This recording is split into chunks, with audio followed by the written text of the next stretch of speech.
ভোটের ট্রেনিং সেন্টারে পচা খাবার, ক্ষোভে ফেটে পড়লেন ভোট কর্মীরা।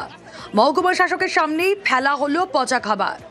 কান্দি রাজ উচ্চ বিদ্যালয় ও রাজ কলেজে ট্রেনিং এর সময় এইরকম মহকুমা শাসকের বিরুদ্ধে গাফিলতির অভিযোগ।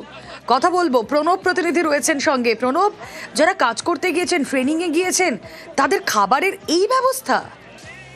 একদমই তাই। দেখো, শুধু আজকে নাই, এটা দ্বিতীয় ট্রেনিং সেন্টার চলছে। প্রথম ট্রেনিং সেন্টারের দিনেও কিন্তু একই অভিযোগ তোলা হয়েছিল যে দীর্ঘক্ষণ প্রায় 3টে বেজে যাওয়ার পরও সকলে কিন্তু খাবার পাননি। সেদিনও কিন্তু বিক্ষোভ দেখিয়েছিলেন এই ট্রেনিং নিতে আসা বিভিন্ন দূর দূরান্ত থেকে এলাকার বিভিন্ন সরকারি কর্মচারীরা, এবং তাদের অভিযোগ আজকেও যে খাবার দেওয়া হয়েছে তা কিন্তু মুখে তোলা যাচ্ছে না, পচা দুর্গন্ধ বেড়াচ্ছে।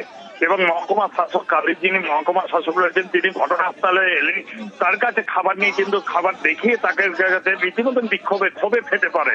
এবং তাদের অভিযোগ সকালবেলা থেকে তারা এসেছেন এবং সকাল থেকে যখন ট্রেনিং সেন্টার শুরু হয়েছে তারপর কিন্তু যখন দুপুরবেলা খাবার দেওয়া হয়েছে সেই খাবার খাওয়া যাচ্ছে না, পচা দুর্গন্ধ বেরোচ্ছে। এই নিয়ে কিন্তু তারা ক্ষোভে ফেটে পড়েন। এবং সবশেষে তিনি জেলা শাসক যদিও বিষয়টি জানিয়েছেন, তিনি বিষয়টি জানতে পেরেছেন এবং ব্যবস্থা নেওয়ার যে আশ্বাস দিয়েছেন, এবং সঙ্গে সঙ্গে খাবার পাল্টে দেওয়ার কিন্তু একটা করা হয়, নির্দেশ দেওয়া হয়।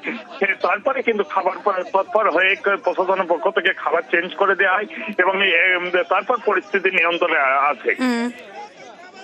বেশ।